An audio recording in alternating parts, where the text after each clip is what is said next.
What nutrition advice should you finally stop listening to? Listen, I have to admit it, that so much of what I learned when I graduated NYU in 1997 was flat out wrong. And some of it even dangerous recommendations. When it comes to science, especially nutrition science, we need to leave our egos on the shelf because as new research emerges, we need to be open to the real possibility that our assumptions were wrong. And it's time to consider a new direction. While I was at NYU, I had this assignment to do a research paper about how different kinds of fat affected cholesterol. And I discovered that there was at least a decade's worth of research indicating that trans fat was by far the most damaging of all the fats, not just to cholesterol, but also contributing to cancer as well as to cognitive dysfunction. But it would not be until 2015 that trans fat became targeted as a dangerous compound in our diet. The reality is, if we wait until the mainstream accepts new ideas, it takes about 15-20 years. And I don't think that we should wait for a government ruling to start following the science.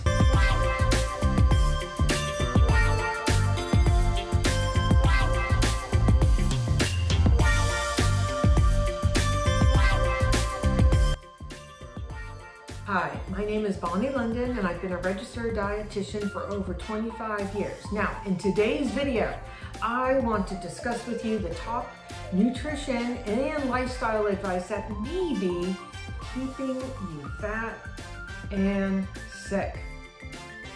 Okay, number one, eating low fat, of course, is gonna help control your weight and for heart disease. Well, this made a lot of sense because, you know, fat has the most calories of all the macronutrients at 9 calories per gram. And of course, fat is found in our arteries with people who have, you know, heart disease. However, this recommendation fails to consider the most important factor in controlling weight and heart disease, insulin. Insulin is the energy storage hormone, and the lower it is kept, the less hungry, the less fat you're going to store, and the less likely you're going to develop insulin resistance, which is one of the, if not the top risk factor for developing heart disease. So say goodbye to anything non-fat, please, and say hello to an entire whole egg. Number two, you must exercise at a slow, low level in order to stay in the fat burning zone. This was all the advice, which definitely led to chronic cardio, myself included, with roughly 2 to 3 hours a day. I am not kidding, which is completely crazy. Flash forward to now, I never do more than 30 minutes, and I engage in the more high intensity interval training, because really we understand now with high intensity interval training, you can actually lose fat, gain muscle, increase your oxygen capacity, lower blood pressure, improve mitochondria, the powerhouses of your cells, and also increase human growth hormone. And basically, you're getting a lot more done in a short period of time. And also that chronic cardio, ironically, makes us hungrier and also can lead to, believe it or not, your body having less muscle and even more fat. Exactly what most of us, I don't believe, are going for. Number three, you should drink 8 glasses of water a day. Number one, water is not the most hydrating of beverages. I would suggest that you need to add some minerals to it now, we understand. But also the 8 glasses a day is a myth.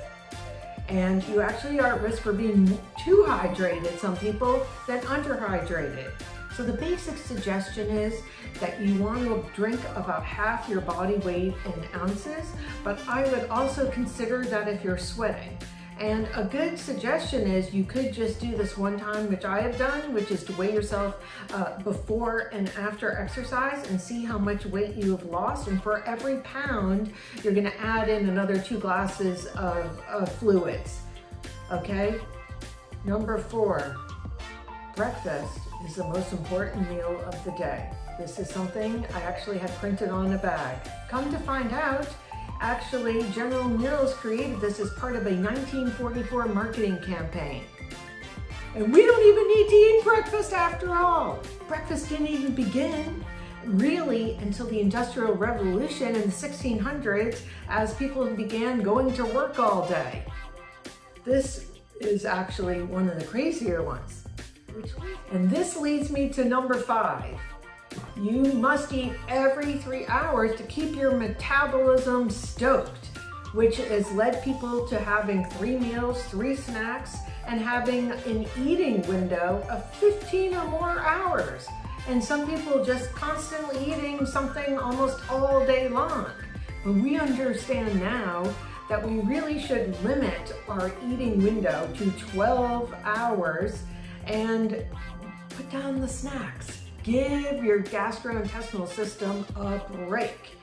And some of the benefits of this intermittent fasting or switching in the eating window, it definitely leads to number 1, more insulin sensitivity, fat loss, actually increases your metabolism, helps with the bacteria in the gut, helps with your hunger, brain function, immune function, just to name a few of the benefits of not eating 15 hours a day straight. Number 6, count calories in versus calories out if you want to lose weight. Now, this recommendation, which continues on and on, fails to consider the complexities of our metabolism. Food is much more than calories. It is information or instructions to every cell in your body and what is going to happen. And you cannot exercise your way out of a bad diet because 80% of what your body looks like has to do with what you're eating. Number 7, dairy is an essential food group. Actually, no. Dairy is not essential. Actually, dairy is a commodity that came after the Second World War. You know, 70% or more of the world's population is lactose intolerant. And to quote Mark Hyman, milk is not nature's perfect food unless you are a calf and should not be consumed in large quantities by most people because it can promote weight gain, cancer, and even, believe it or not, osteoporosis. And I would add on there, it's also been associated with acne.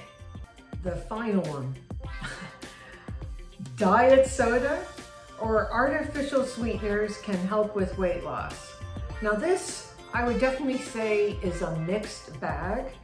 But what I'm going to tell you is that while you taste the sweet taste of the beverage or the artificial sweeteners, your body knows it's not getting the quote-unquote reward associated with that or the calories. And this can really lead to increased craving for carbs and other higher sugary glycemic foods later in the day, and it is never demonstrated to help with weight loss. If you want to add any non-nutritive sweeteners to your diet, my suggestion is to always do it with food. So there is some calories with it, and do not be drinking them all throughout the day. In fact, I will tell you that I had one patient who was doing that, and that was one of the bigger changes I made, and she quickly dropped the last 30 pounds. I mean, when I say quickly, it took a few months, but she came off of a plateau, and that was one of the biggest changes I made, was drinking these non-nutritive sweeteners in a beverage all day between meals. So that would be my suggestion there. Finally, listen, as we continue to learn and understand, what is the perfect human diet, and more importantly, what is the perfect diet going to be there for you? There is one thing that every person in nutrition science agrees on, and that is to focus your diet around whole foods that have the least amount of processing. So when in doubt, always choose food closest to how they came up in nature or how they were found in nature. If you have found this video helpful, please like, share, comment, subscribe, ring the bell, and be notified of the next video. And if you would like to discuss your personal situation, there is a link in the description below to book a call. I look forward to seeing you in the next video.